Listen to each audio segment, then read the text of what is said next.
आज का topic pregnancy में या प्रेग्नेंट वुमेन में ईडीडी निकालना, यानी कि एक्सपेक्टेड डेट ऑफ डिलीवरी क्या होगी। यानी कि वह एक नेगलिस रूल एक है, वह एक जर्मन ओब्स्टेट्रिशियन था। ये टॉपिक जो है ओब्स्टेट्रिशियन एंड गायनेकोलॉजिस्ट का टॉपिक है, लेकिन एज ए जनरल प्रैक्टिशनर कभी आपसे पूछा जाता है कि ईडीडी इस पेशेंट का क्या होना चाहिए। एलएमपी ये है। ऑब्स्टेट्रिशियन और गायनेकोलॉजिस्ट का ये एक रिस्पॉन्सिबिलिटी होती है। वो देखते हैं कि पेशेंट की प्रेग्नेंट वुमन की वो देखते हैं प्रेग्नेंट वुमन की जो प्रीवियस हिस्ट्री है या मेंस्ट्रुअल हिस्ट्री है किस तरीके से रही है, क्या उसने प्रीवियसली जो कंट्रासेप्टिव्स यूज़ किए हैं कितने टाइम के लिए किए हैं, उसकी फ्रिक्वेंसी ऑफ मेंस्ट्रुअल पीरियड्स जो होते हैं उसमें डिटेल हिस्ट्री लेना, उसमें फ्रिक्वेंसी, फ्लो, लेंथ, ड्यूरेशन वगैरह वो सब इंक्लूड करते हैं वो। तो उसके बाद वो 7 दिन तकरीबन ऐड करते हैं ओवुलेशन पीरियड के साथ फीमेल्स में, और एवरेज जो ओवुलेशन साइकिल है 28 डेज़ की कंसिडर करते हुए कुछ फार्मूलाज हैं जिसमें एक्सपेक्टेड डेट ऑफ डिलीवरी मालूम की जा सकती है। जो सबसे मोस्ट कॉमन मेथड जो है उसमें क्या करते हैं, प्रेगनेंसी में 280 दिन या 40 वीक्स टोटल कैलकुलेट किए जाते हैं। स्टार्ट करना होता है first day of the last menstrual period से। ये मेथड एज्यूम किया जाता है कि रेगुलर प्रेगनेंसी जो है वो 40 वीक की होती है from the first day of the last menstrual period.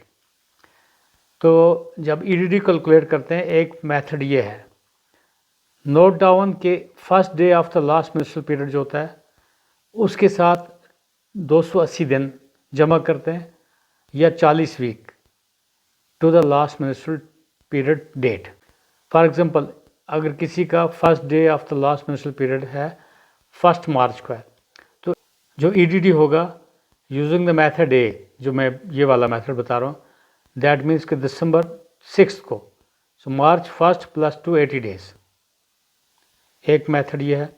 Method B है, इसमें क्या इसमें 9 मंथ्स और 7 दिन ऐड करने first day of the last menstrual period. ये भी एक अप्रॉक्सीमेशन है, मगर ये इतना एक्यूरेट नहीं जितना मेथड फर्स्ट है। आपके लिए मैं डिस्प्ले कर रहा हूँ ये, अगर आप माइन्यूटली इसको स्टडी करेंगे आपके लिए बहुत इजी हो जाएगा how to calculate the expected date of delivery if you know the menstrual cycles periods, last menstrual period का डे फर्स्ट। मेथड सी जो है उसमें क्या होता है, 1 साल को -3 महीने करना है और जमा करना है 7 दिन to the first day of the last menstrual period. ये भी एक अप्रॉक्सीमेशन है, मगर ये सबसे एक्यूरेट मेथड जो है वो मेथड ए है जो सबसे पहले मैंने डिस्कस किया। ये एज्यूम किया जाता है कि एक्सपेक्टेड डेट ऑफ डिलीवरी जो है वो एक्यूरेट तो नहीं हो सकती, लेकिन अल्ट्रासोनोग्राफी की भी अगर सपोर्ट ले जाएंगे, मगर वो अल्ट्रासोनोग्राफी अगर पहले 12 हफ्ते में अगर की जाए तो तकरीबन फिर भी उसमें एरर मार्जिन है 6 दिन का आएगा। सो पहले 3 हफ्ते, इसलिए पहले 3 महीने में जो अगर अल्ट्रासोनोग्राफी किया जाएगा सो एरर मार्जिन जो है 6 दिन का आता है। और यूएसजी कंफर्मेशन में फर्स्ट ट्रिमेस्टर में 95% एक्यूरेसी आ सकती है, सो 5% एक्यूरेसी नहीं आएगी। मोस्ट इम्पॉर्टेंट है मेंस्ट्रुअल साइकिल्स के डेज याद होना है। फीमेल्स के लिए ये चीज़ें बहुत आसान बन सकती हैं। जो प्रेगनेंसी प्रोग्रेस करती जाती है और एक्यूरेसी जो अल्ट्रासोनोग्राफी की वो और कम होती जाती है, यानी कि सेकंड ट्राइमेस्टर में 8 दिन का फ़र्क पड़ सकता है, लेकिन थर्ड ट्राइमेस्टर में 2 से 3 हफ्ते का फ़र्क पड़ सकता है। सो कभी भी ये रिलाई नहीं करना है कि अल्ट्रासोनोग्राफी हमें एक्यूरेट ईडीडी बताएगी। सो ऑल्दो अल्ट्रासोनोग्राफी में बाईपैराइटल डायमीटर देखते हैं या फीमर लेंथ देखते हैं, इसलिए फर्स्ट डेटिंग अल्ट्रासाउंड जब प्रेगनेंसी में किया जाता है तो ये बहुत एक्यूरेट आ सकता है, तकरीबन 6 दिन का या 7 दिन का प्लस माइनस फ़र्क आ सकता है। लेकिन अगर फर्स्ट ट्राइमेस्टर में एक तो अल्ट्रासोनोग्राफी का सपोर्ट होना चाहिए और साथ में पीरियड्स का जो लास्ट मेंस्ट्रुअल पीरियड का जो डेट्स होती हैं उनके बारे में मालूम अगर होगा तो exact almost gynaecologist and obstetricians के लिए एक सपोर्ट पैदा हो जाएगी और वो आपका प्रेग्नेंट वुमेंस का एक्यूरेट ईडीडी बता सकते हैं, almost not 100% to the point but लेकिन पहले अगर ट्राइमेस्टर में अगर अल्ट्रासोनोग्राफी किया गया होगा तो 1 वीक का प्लस माइनस होगा। लेकिन अगर डिटेल नहीं होगी, मेंस्ट्रुअल साइकिल्स की डेट्स का मालूम नहीं होगा, तो अल्ट्रासोनोग्राफी अगर 3rd ट्राइमेस्टर में करेंगे तो 3 वीक्स का अप डाउन होगा।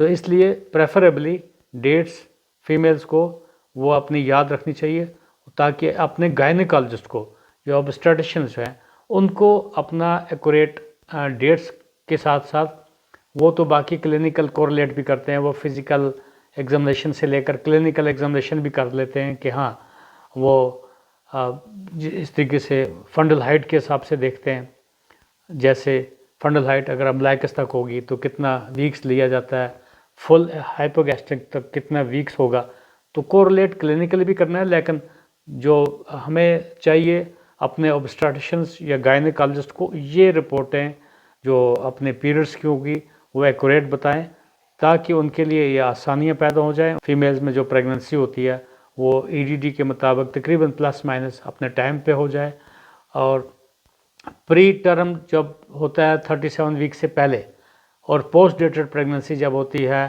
वो तकरीबन 42 वीक्स के बाद को पोस्ट डेटेड प्रेगनेंसी बोलते हैं। सो कभी कभी ऐसे कन्फ्यूजन हो जाते हैं, इसलिए अपनी डेट्स जो फीमेल्स को अगर एक्यूरेट होंगी अपने ऑब्स्टेट्रिशियंस गायनेकोलॉजिस्ट के साथ रब्ता रख के उनके लिए भी ईजी हो जाएगा, आपकी प्रेगनेंसी भी ईजी हो जाएगी। यही मेरा मिशन था कि मैं आपको ये चीज़ बता सकूं कि एक्सपेक्टेड डेट ऑफ डिलीवरी आप कैसे निकाल सकते हैं। Hope you got it positively. All the best.